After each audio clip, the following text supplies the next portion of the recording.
So we will write down the definition of another normed space. एकड़ी भी normed space, एक और normed space हम define करेंगे.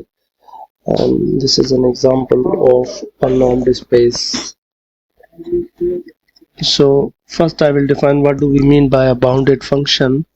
So let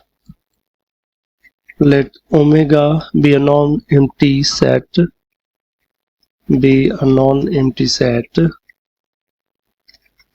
non-empty set. एक हमारे पास ओमेगा नॉन एम्प्टी सेट है और हम डिफाइन करते हैं एक फंक्शन एफ.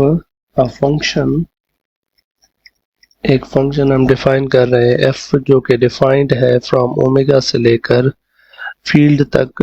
फील्ड हमारी के है और इस फंक्शन को हम कहेंगे bounded.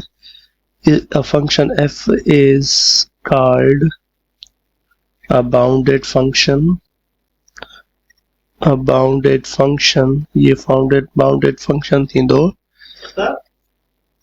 Did if there is a finite number c. If there is a finite number c.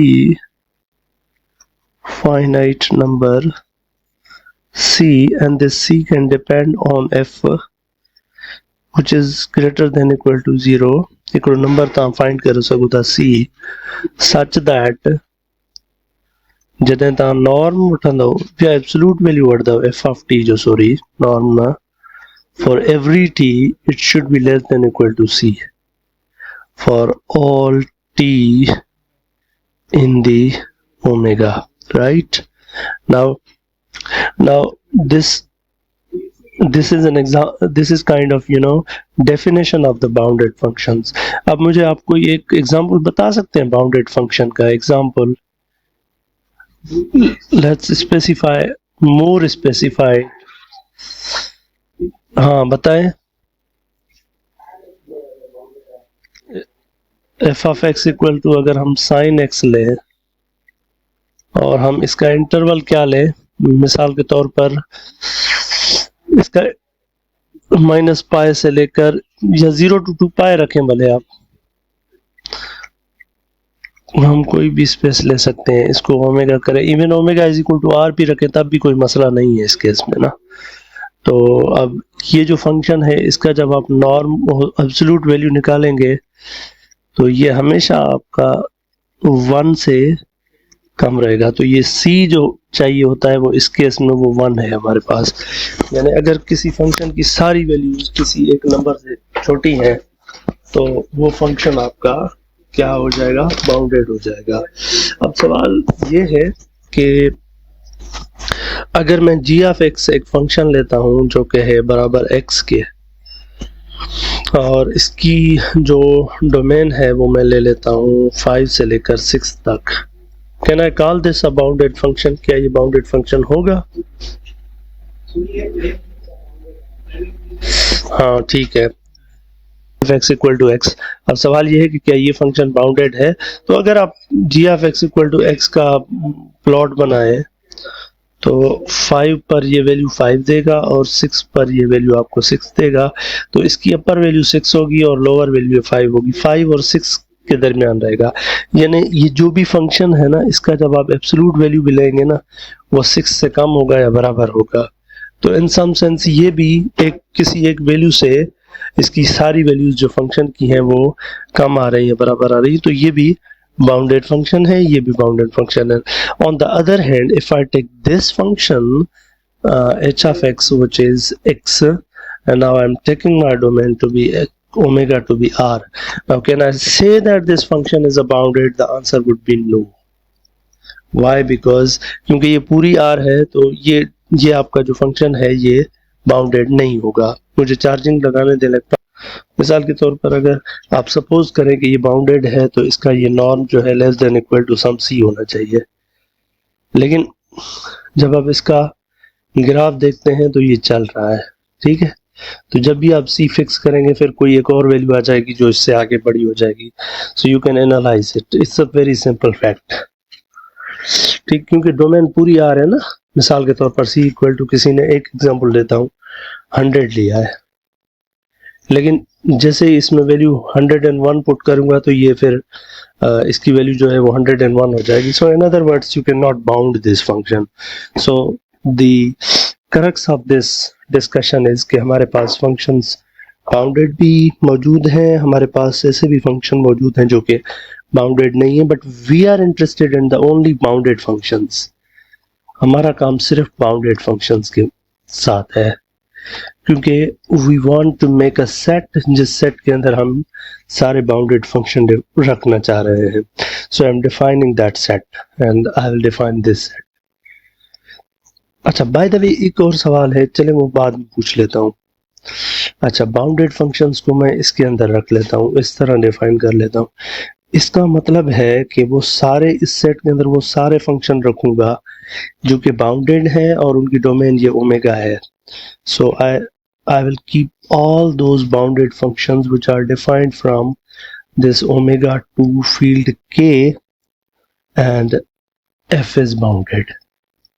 यानी मैंने सारे बाउंडेड फंक्शंस उठाए हैं एक डोमेन के ऊपर, जितने भी बाउंडेड फंक्शंस आ सकते हैं वो मैंने उठाए हैं और वो मैंने इस सेट के अंदर रख दिया. अब सवाल मेरा आपसे ये होगा कि अगर मैं बाउंडेड फंक्शंस ऑन दिस 0 से 2 पाई उठाऊंगा, 0 से 2 पाई अगर हम सारे बाउंडेड फंक्शन उठाएं तो मेरे ख्याल में इसके अंदर आपको पता है कौन से सेट्स आएंगे. साइन एक्स भी इसके अंदर आएगा क्योंकि वो बाउंडेड है. सिर्फ एक्स उठाएं, F of x equal to X, वो भी इस डोमेन पर बाउंडेड है तो वो इसका पार्ट होगा. सो इसी तरीके से g of x equal to x square उठाएं तो वो भी इसमें आएगा क्योंकि वो भी बाउंडेड होगा इस डोमेन के ऊपर. तो ये ओमेगा जैसे ही आप उठाएंगे उस ओमेगा के हिसाब से उस ओमेगा के ऊपर जितने भी फंक्शंस बाउंडेड हैं वो सारे इस सेट का पार्ट होंगे. अब नेक्स्ट क्वेश्चन ये है कि ये जो हमने स्पेस डिफाइन की है, this space, does this space have the structure of norm? क्या इस स्पेस के ऊपर नॉर्म है या नहीं है? The question is this and the answer is yes, we do have. अच्छा, अब मुझे पता है कि सारे के सारे फंक्शंस जो हैं वो बाउंडेड है. अगर बाउंडेड है तो इसका मतलब ये है कि ये वाली चीज फॉर एवरी टी, जो भी टी है उसके लिए जब मैं ये वाली चीज कंप्यूट करूंगा तो ये जो भी है ये हर टी के लिए किसी ना किसी सी से बाउंडेड है. ठीक है ना? तो ये जो सेट बनेगा इनकी सारी वैल्यूज का, क्योंकि ये बाउंडेड फंक्शन है तो इस सेट का कोई ना कोई अपर बाउंड होगा बिकॉज इट इज बाउंडेड. सो कोई सी है ना जिससे इसकी सारी वैल्यूज बाउंड कर रही हैं, तो इसका अपर बाउंड है. तो ये और ये वैल्यूज सारे रियल है. तो मेरे ख्याल में if I am not wrong, completeness property अवार ये कहती है कि every set which is bounded above has a supremum, if I am not wrong. तो आप इसका सुप्रीमम ले लेंगे and this supremum will be given the norm, this is the infinity norm. तो आपकी जो स्पेस है, स्पेस ऑफ बाउंडेड फंक्शंस, ये इसके ऊपर जो नॉर्म हम डिफाइन करेंगे वो नॉर्म हमारा ये वाला होगा. लिहाजा इनर प्रोडक्ट की बात हो सकती है लेकिन हम वो फिलहाल बस उसकी बात नहीं कर रहे, और इनर प्रोडक्ट इस सेट के ऊपर में इस स्पेस के ऊपर मैं आपसे रिक्वायर नहीं कर रहा. At least just I am talking about कि इसके ऊपर एक नॉर्म का स्ट्रक्चर है and this norm is given the name of supremum norm. और आपको याद होना चाहिए कि स्पेस ऑफ कंटिन्यूअस फंक्शंस के ऊपर भी ये नॉर्म है. ठीक है ना? तो यहाँ पर एक और स्पेस है, उस वक्त सी ए बी थी, अब हमारे पास दूसरी स्पेस है, लेकिन नॉर्म दोनों के ऊपर ये है. इस तरह से हम डिफाइन कर सकते हैं. अब अगला सवाल ये होगा कि व्हाई दिस मेक सेंस. तो मैंने आपको बता दिया कि ये क्योंकि बाउंडेड अबाव है तो it must have supremum, so like we are fine with it, right. अच्छा, दूसरी बात यह है कि इसकी बाकी जो 2-3 प्रॉपर्टीज हैं नॉर्म वाली, there is exercise for you guys.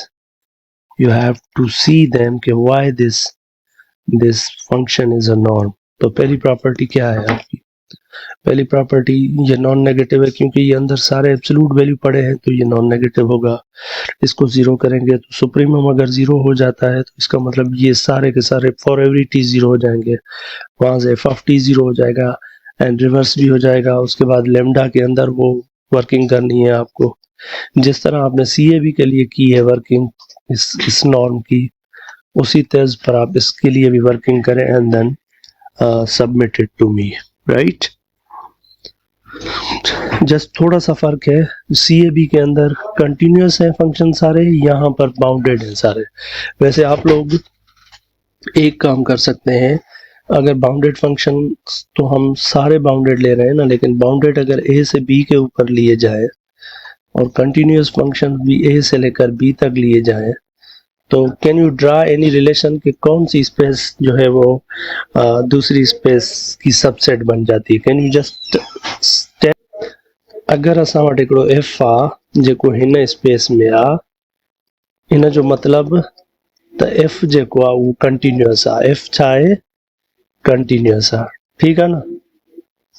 F अगर कंटिन्यूअस आहे त छा इहो बाउंडेड हूंदो? Is F bounded? Is F bounded? ठीक, so you have to answer this.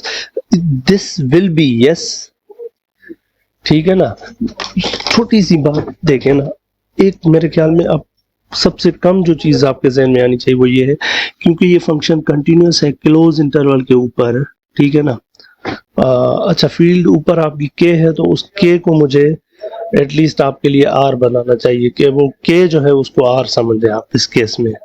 Like at least जो आपकी k है ना उसको r कर लें, क्योंकि कॉम्प्लेक्स में मैं नहीं बात कर रहा, आप इसको अज्यूम करें अपने जहन के अंदर, ठीक है, एटलीस्ट, ठीक है ना। So like we are talking, अच्छा इसको मैं स्पेसिफाई करूं तो मैं वो सारे फंक्शंस ले रहा हूं इसके ऊपर जो कि डिफाइंड हैं क्लोज इंटरवल के ऊपर, यहाँ से लेकर r तक, और कंटिन्यूस है, ठीक है, और यहाँ पर नहीं बाउंडेड है।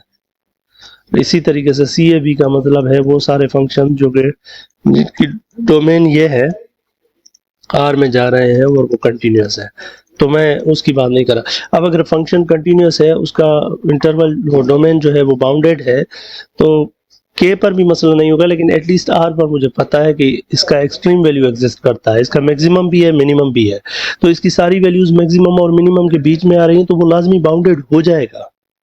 बात समझ में आ रही है ना। तो अगर कंटिन्यूस है तो वो तो बाउंडेड है ही है। अब आ जाते हैं कि अगर हमारे पास जो फंक्शन है वो बाउंडेड है, तो क्या वो नेसेसरीली कंटिन्यूस होगा? इसका वेरी गुड, वेरी गुड।